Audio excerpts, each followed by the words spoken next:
Assalamualaikum warahmatullahi wabarakatuh. Selamat pagi Bapak dan Ibu sekalian. Hari ini kita bertemu kembali pada mata kuliah Perencanaan dan Evaluasi Program Kesehatan Masyarakat dengan materi prinsip dan tahapan perencanaan program kesehatan.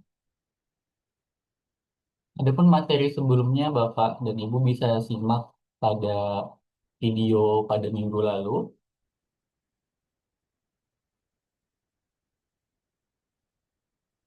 Capaian pertemuan mata kuliah pada hari ini adalah setelah pertemuan ini mahasiswa diharapkan mampu untuk menjelaskan prinsip dasar menjadi fondasi dalam perencanaan program kesehatan, terus mampu menguraikan tahapan-tahapan sistematis dalam menyusun suatu program kesehatan masyarakat dan mampu mengaplikasikan tahapan perencanaan melalui studi kasus sederhana.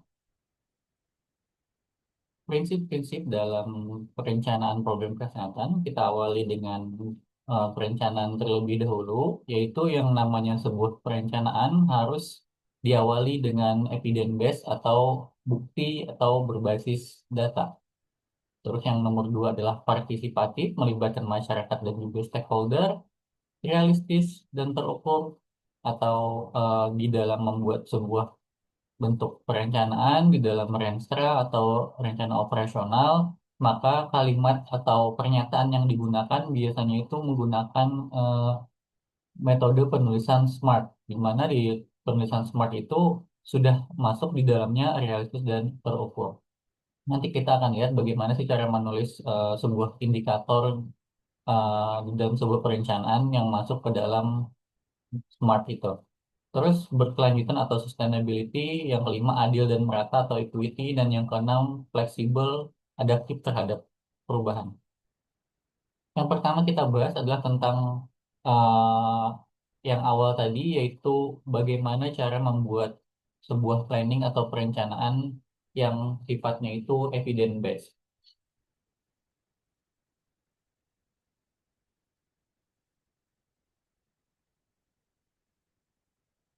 Nah, di sini kita bisa lihat yang bisa dijadikan data atau basis data dari sebuah perencanaan itu adalah misalnya di sini adalah tingginya angka stunting yang berasal dari data Riskesdas atau data SSGI atau data SKI itu menjadi sebuah basis data dalam membuat sebuah perencanaan.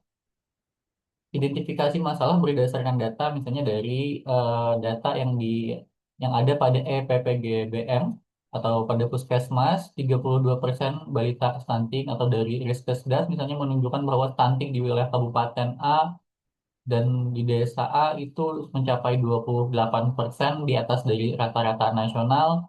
Terus ada data BPS tingkat pendidikan ibu yang mayoritas hanya SD, yang berdasarkan beberapa penelitian ternyata ada hubungan antara tingkat pendidikan ibu dengan kejadian stunting. Terus berdasarkan hasil wawancara kader juga yang menyatakan banyak ibu yang tidak tahu pentingnya protein hewani pada masa pertumbuhan. Nah, itu adalah bentuk-bentuk dari evidence base atau bukti yang mengarah kepada permasalahan yang harus kita atasi sehingga sebuah perencanaan itu relevan untuk dilakukan terlebih dahulu sebelum kita membuat sebuah kegiatan maupun program. Nah, kenapa sih disebut hal-hal tersebut itu dibilang bahwa adalah bukti atau evidence based, dikarenakan dia eh, sebuah masalah itu harus ditetapkan berdasarkan data real dari berbagai sumber. Jadi contohnya seperti Riskesdas, BPS, dan seterusnya. Jadi dalam penentuan intervensi atau berdasarkan hasil penelitian atau praktik itu terbukti berhasil. Jadi intervensi yang akan kita lakukan ketika kita mendapatkan bahwa masalah yang ada di tempat kita itu adalah stunting, maka bentuk-bentuk intervensi atau usulan-usulan program, usulan kegiatan yang akan kita lakukan untuk mengatasi permasalahan tersebut juga harus berasal dari praktik yang terbukti berhasil. Ya, jadi berdasarkan hasil penelitian, maka metode A yang lebih bagus, berdasarkan hasil penelitian, maka metode B yang lebih bagus seperti itu. Jadi ada Kalau di Kalimantan sendiri itu banyak sekali penelitian yang mengarah kepada stunting sekarang. Bahkan penelitian-penelitian hibah dikti yang didanai itu mengarah kepada stunting karena Kalimantan Selatan juga termasuk daerah yang memang tinggi stuntingnya. Bahkan kemarin anak-anak yang sedang menyusun karya tulis dalam bentuk PKM, mereka mengusulkan sebuah pengabdian masyarakat di mana di dalam kegiatan pengabdian masyarakatnya itu masuk kegiatan tentang bagaimana cara mengolah bahan dasar lokal yaitu ikan haruan untuk konsumsi sehari-hari seperti itu. Itu kemarin anak-anak PKM menulis hal yang seperti itu. Tujuannya apa? Tujuannya adalah untuk menyatakan bahwa di tempat kita atau di budaya lokal kita itu ikan haruan itu menjadi endemik dan banyak. Dan itu bisa dimanfaatkan untuk menjadi pakan atau makan yang tinggi akan kandungan protein hewani seperti itu. Nah, itu adalah bentuk salah satu bentuk upaya atau kegiatan yang dibuat oleh mahasiswa. Nah, jadi berdasarkan hasil penelitian sebelumnya yang menyatakan bahwa ada hubungan antara peningkatan ada hubungan antara peningkatan gizi terhadap apa seperti misalnya ternyata yang menjadi masalahnya adalah tingkat pendidikan ibu, maka kita juga harus melakukan beberapa bentuk edukasi dalam bentuk penyuluhan maupun promosi kesehatan lainnya. Jadi evidence base itu menjadi dasar bagi kita untuk melaksanakan atau membuat sebuah intervensi. Apa yang paling efektif? Intervensinya bisa dipilih berdasarkan hasil-hasil penelitian. Yang ketiga, evaluasi eh, juga menggunakan alat ukur yang valid dan terstandar. Selanjutnya yaitu partisipatif. Partisipatif maksudnya adalah melibatkan masyarakat dan stakeholder sejak awal, meningkatkan ownership, keberhasilan implementasi, dan relevansi program. Contohnya ketika FGD dengan tokoh masyarakat saat menyusun program posyandu remaja. Jadi karena salah satu strategi dari promosi kesehatan itu adalah bina suasana dan juga pemberdayaan, di mana tujuan dari bina suasana dan pemberdayaan itu adalah bagaimana caranya masyarakat yang menjadi sasaran itu merasa bahwa program yang kita jalankan ini adalah milik mereka dan untuk mereka. Sehingga ketika kita ada di lapangan atau tidak ada di lapangan, program itu tetap berjalan karena mereka memiliki rasa ownership atau kepemilikan dari program tersebut. Jadi mereka tetap berjalan, yaitu yang dimaksud dengan pemberdayaan. Jadi makanya kita harus menggait tokoh masyarakat maupun kader maupun masyarakat yang ada di sana. Jadi itu sifatnya partisipatif. Nah, ini tadi bagaimana sih cara membuat sebuah smart goals tadi itu kalau yang pertama tadi harus based on evidence, yang kedua partisipatif, masyarakat itu harus terlibat ada atau tidaknya kita di sana itu tidak akan menjadikan sebuah program itu berjalan atau tidak berjalan. Pokoknya tetap berjalan walaupun kita tidak di sana. Makanya dibutuhkan prinsip partisipatif dalam pembuatan perencanaan. Yang ketiga adalah realistis dan terukur. Realistis dan terukur ini sebuah perencanaan baik dalam rencana operasional, rencana kerja atau rencana strategis harus ditulis realistis dan terukur yaitu menggunakan SMART atau KPI dan lain-lain. Tapi di sini saya akan menjelaskan menulis berdasarkan yang SMART goals saja. Untuk bisa mengetahui apakah tujuan itu efektif atau efisien, maka kita harus membuat sebuah sasaran maupun target dari perencanaan itu sendiri. Jadi di perencanaan sudah ditulis bagaimana cara menulisnya, yaitu S yang pertama harus spesifik, tujuan harus jelas dan fokus. M yaitu measurable, harus bisa diukur. A itu achievable, harus bisa dicapai. R itu relevan sesuai dengan masalah dan T itu time bound ada batas waktu yang jelas. Jadi dalam membuat sebuah tujuan maupun sasaran maupun target maupun indikator nanti kita akan belajar bagaimana cara membuat indikator target di dalam sebuah perencanaan. Di sini dijelaskan bahwa tujuan program ini contoh konkretnya ya dalam menerapkan SMART dalam penulisan sebuah tujuan itu menurunkan prevalensi anemia, jadi itu spesifik. pada remaja SMA Negeri 2 Kecamatan A dari 35 menjadi 20. Itu adalah ukuran yang bisa di measure atau diukur tadi itu ya. Jadi dia punya angka, be- dalam bentuk angka kita bisa mengukur bahwa penurunan yang diinginkan adalah 15%. Maka itu adalah ungkapan dari measurement atau measure bisa diukur tadi itu. Dalam waktu 12 bulan ini mengungkapkan time bound atau ada batas waktunya melalui program gizi, edukasi gizi dan distribusi tablet tambah darah. Nah, jadi itu relevansinya sesuai dengan masalah tadi itu pengen menurunkan anemia, maka yang dilakukan adalah edukasi gizi dan distribusi tablet tambah darah.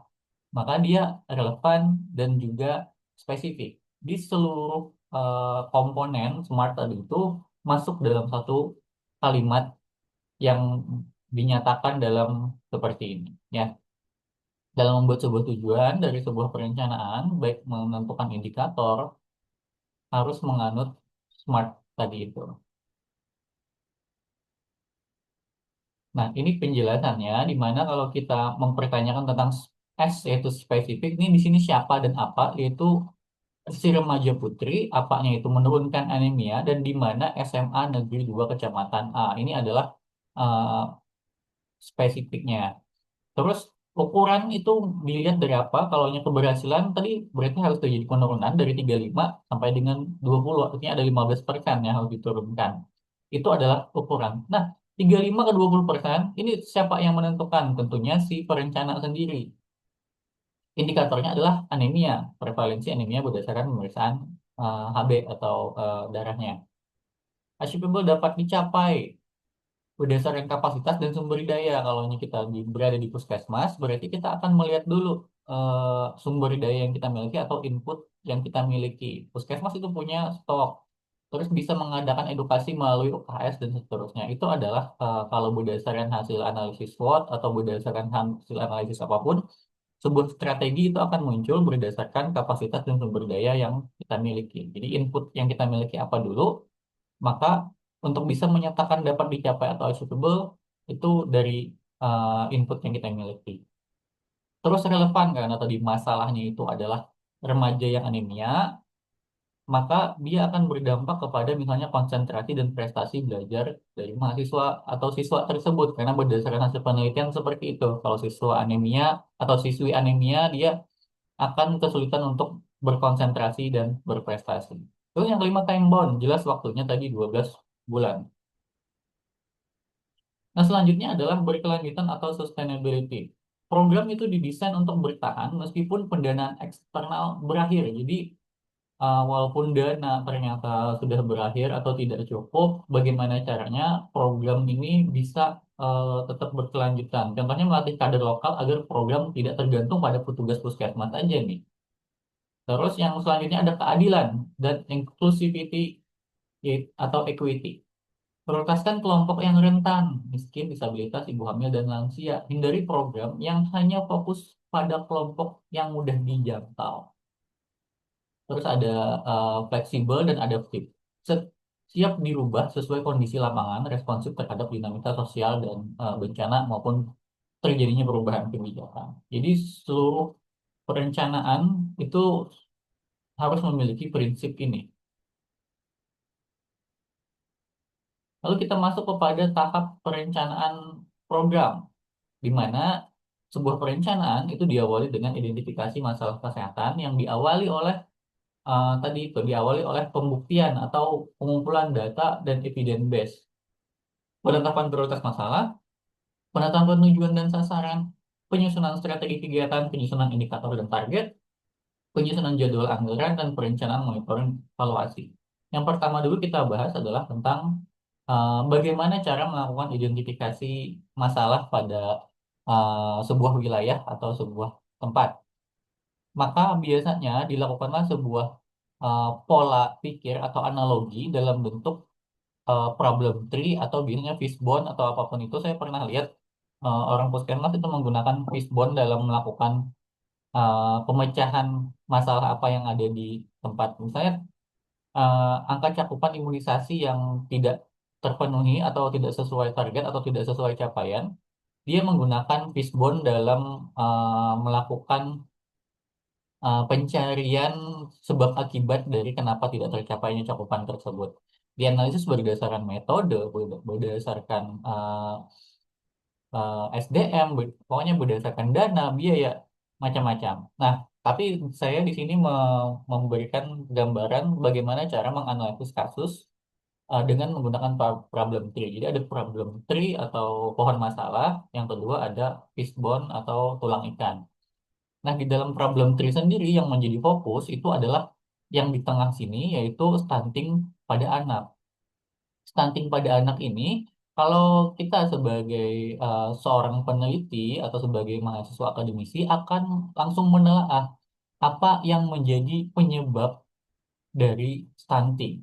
Maka akan muncul beberapa variabel yang kemungkinan mempengaruhi stunting pada anak. Ini adalah dalam bentuk hipotesis saja. Hipotesis, kita memiliki hipotesis bahwa stunting pada anak itu dikarenakan oleh kurangnya pengetahuan ibu atau sanitasinya yang buruk atau pengetahuan ibu tentang MPASI atau dia tidak punya sumber air minum yang baik seperti itu. Dikarenakan misalnya rendahnya tingkat pendidikan ibu atau norma budaya makan yang memang ada dari awal di sana.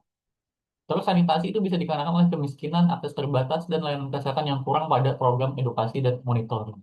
Nah, yang bisa kita atasi itu adalah pada bagian yang di bawah ini. Jadi bagaimana cara mengatasinya? Misalnya pengetahuan ibu kurang adalah edukasi. Misalnya tingkat pendidikan ibu dan norma budaya memberikan sejak awalnya juga sama edukasi dan juga pemberdayaan pada masyarakat. Misalnya sanitasi air buruk, limbah air, maka ini berkaitan dengan penyediaan fasilitas. Kemiskinan tentang akses terbatas dan layanan kesehatan kurang pada program edukasi dan monitoring, maka ini berkaitan dengan penyediaan fasilitas. Misalnya, ibu itu dia nggak bisa mengakses layanan kesehatan karena jalannya yang jauh, jarak yang jauh, atau aksesnya yang memang sulit. Nah, dari keempat variabel ini, kita harus mencari solusinya. Jadi seperti itu. Jadi ini hanyalah sebuah analogi dalam proses melakukan identifikasi masalah karena masalah yang muncul, masalah yang dilihat dari misalnya Bapak Presiden itu adalah masalah yang berada di atas sini. Produktivitas saat dewasa dan tingkat kecerdasan yang rendah. Yang disoroti oleh Bapak Presiden kita sekarang itu adalah tingkat kecerdasan yang rendah dan produktivitas saat dewasa. Karena kita punya banyak masyarakat, punya banyak usia produktif, tetapi mereka tidak dapat bersaing dengan SDM-SDM yang ada di luar sana atau yang biasa disebut eh, S- kita itu katanya adalah SDM rendah. Nah, masalah yang dilihat secara umum atau masalah yang dapat dilihat itu adalah masalah yang ada di sini. Nah, ternyata berdasarkan masalah-masalah tingkat kecerdasan yang rendah, produktivitas yang rendah, dan kemiskinan yang berkelanjutan ini memunculkan sebuah gagasan di dalam Astacita punya Bapak Presiden Prabowo itu, di mana salah satu untuk bisa men- menghilangkan permasalahan ini adalah dengan cara peningkatan gizi anak, terus peningkatan kesehatan dan juga pemberdayaan ibu kalau tidak salah di dalam Astacitanya itu. Maka dibuatlah sebuah visi atau program penurunan angka stunting. Nah, di sini kita sebagai akademisi harus menelaah apa saja yang menyebabkan stunting. Penyebab stunting itu bisa saja berbeda di setiap daerah. Ada daerahnya yang memang tadi memiliki permasalahan pengetahuan ibu yang kurang terhadap MPASI atau gizi, tapi ada juga permasalahannya ada di sanitasi. Tapi ada juga yang keduanya. Jadi seperti itu. Seorang akademisi atau peneliti akan membuktikan yang mana yang benar terjadi di dalam wilayah tersebut. Ini adalah proses untuk mengidentifikasi masalah. Jadi sebelum membuat sebuah perencanaan, kita pastikan dulu yang mana yang menjadi masalah utamanya sehingga kegiatan maupun upaya itu langsung fokus kepada itu. Misalnya tadi kurangnya pengetahuan, berarti upaya yang dilakukan adalah peningkatan pengetahuan dalam bentuk edukasi apapun itu. Bisa dilihat di sini masalah utama adalah stunting. Kalau ke atas itu adalah dampak jangka panjang dari stunting ini yang ditakutkan oleh negara ini. Ke bawah itu adalah akar penyebab, mulai dari yang langsung hingga paling dasar. Problem tree ini membantu menyusun intervensi yang berlapis, edukasi, perbaikan sanitasi, dan seterusnya. Jadi kita mau memperbaiki yang mana dulu? Karena Pak, di tahap selanjutnya ini ada penentuan prioritas. Kita tidak bisa melakukan semuanya secara bersamaan, tetapi nanti ada prioritas masalah.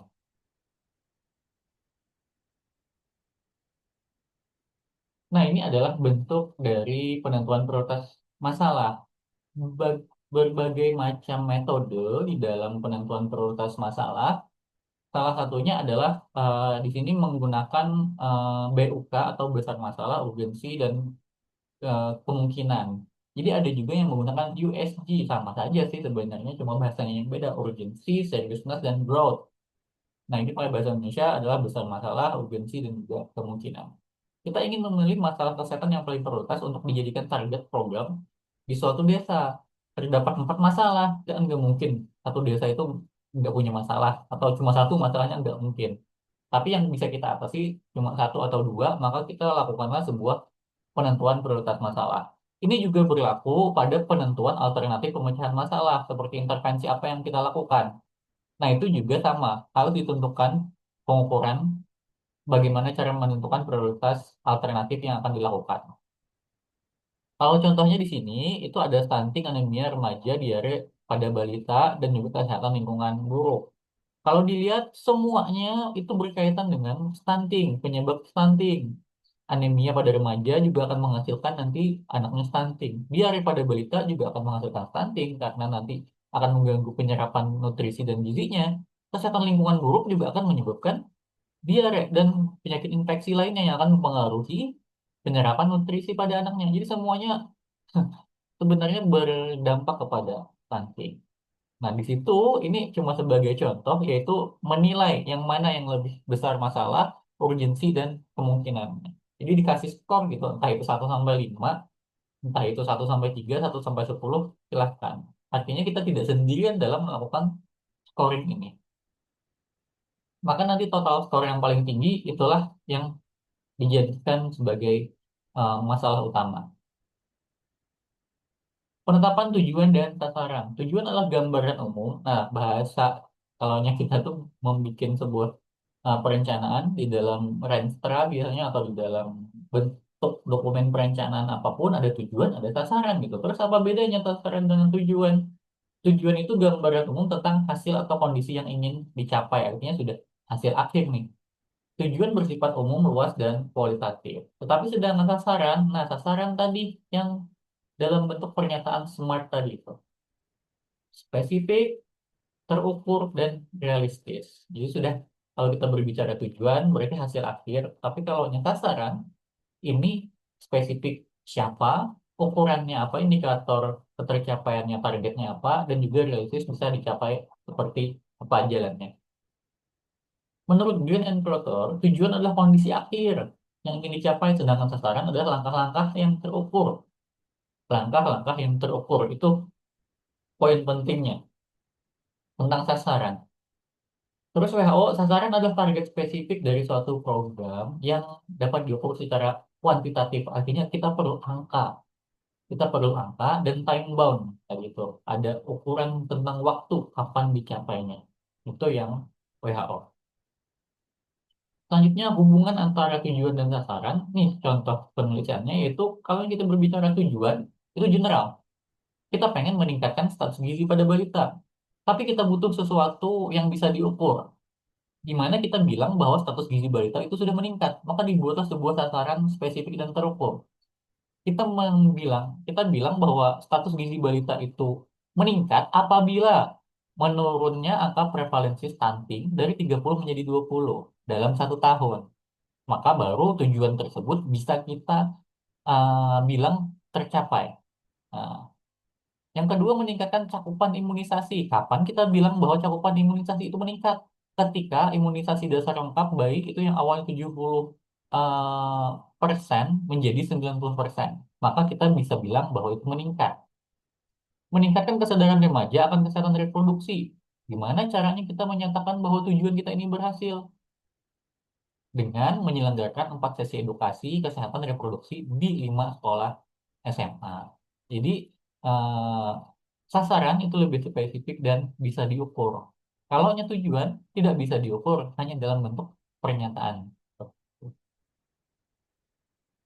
Nah, terus bagaimana cara strategi dan kegiatan dalam perencanaan program kesehatan? Pengertian strategi dan kegiatan. Strategi adalah pendekatan atau cara utama. Jadi bersifat makro dan berbasis pada bukti, mencapai tujuan besar program. Jadi strategi itu berisi tentang arahan besar. Ya. Sedangkan kegiatan adalah serangkaian aksi, jadi aksinya terukur yang dilakukan untuk menerapkan strategi. Kegiatan bersifat itu sifat operasional dan praktis. Menurut Bryson pada tahun 2011, strategi itu pola keputusan dan tindakan yang terkoordinasi dan terarah untuk mencapai tujuan. Jadi eh, strategi itu lebih tinggi lagi ya dibandingkan dengan tujuan tadi, tergantung dalam konteks sumber daya yang terbatas. Kegiatan adalah bentuk implementasi dari strategi dalam bentuk aksi nyata dan terukur untuk menghasilkan output spesifik. Nah, kalau dihubungkan keempat definisi tadi itu, maka tujuan itu, tujuan yang lebih tinggi yaitu meningkatkan status gizi balita, atau itu pengennya. Kalau yang sasaran itu menurunkan ada angkanya tuh itu, turunnya di sini 10% dalam 1 tahun. Strateginya gimana sih untuk bisa menurunkan prevalensi stunting tadi itu? Yaitu dengan cara, nah caranya ini adalah edukasi, kita edukasi tuh gitu. Nah, sedangkan kegiatan ini lebih kepada menjabarkan bentuk edukasi apa yang akan kita lakukan. Pelatihan kader, edukasi kelompok ibu, distribusi leaflet, atau distribusi poster. Jadi kegiatan itu lebih kepada bentuk operasionalnya. Strategi itu dalam bentuk makro, di sini peningkatan edukasi.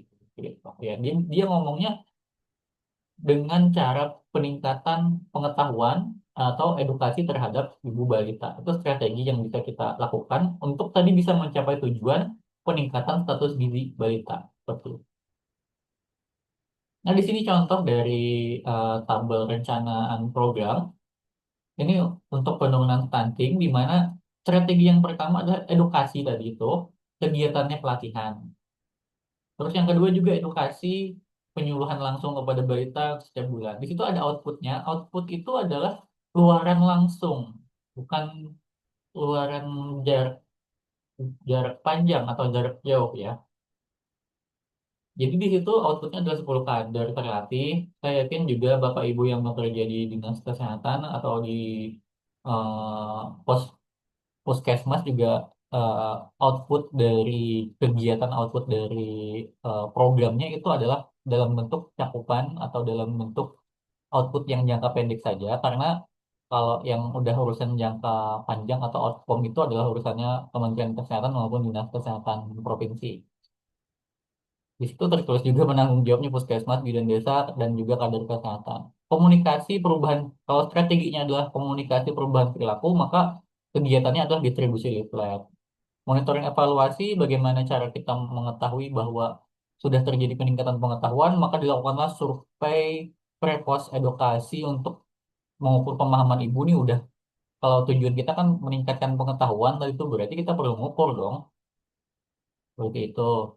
Peningkatan pelayanan kesehatan ibu, kunjungan rumah untuk ibu balita yang hadir di posyandu 50 rumah dikunjungi. Itu eh, output yang diinginkan. Jadi seperti itu. Ini adalah materi hari ini, yaitu menjelaskan tentang bagaimana prinsip-prinsip dari sebuah perencanaan itu dituangkan ke dalam beberapa dokumen perencanaan seperti itu Renstra, Renov, rencana kerja atau apapun namanya, karena di setiap institusi sendiri berbeda. Kalau di kampus itu namanya rencana strategis, terus ada rencana operasional. Nanti dari rencana operasional ada lagi rencana kerja gitu. Nah, seperti itu. Tetapi semuanya memiliki komponen yang sama, yaitu diawali dengan sebuah tujuan, sasaran, strategi, dan juga bentuk kegiatan yang sifatnya operasional. Ukurannya biasanya ada output, outcome, dan impact. Tapi yang paling bisa diukur itu adalah output, karena hanya melihat dari dampak langsung dari kegiatan yang dilakukan. Baik, sampai di sini Bapak Ibu. Kalau ada pertanyaan, silahkan tanyakan pada pertemuan minggu depan atau di grup. Saya ingatkan lagi untuk jangan lupa mengisi absensi pada pertemuan kedua hari ini. Saya akhiri perkuliahan saya. Wabillahi taufiq wal hidayah. Wassalamualaikum warahmatullahi wabarakatuh.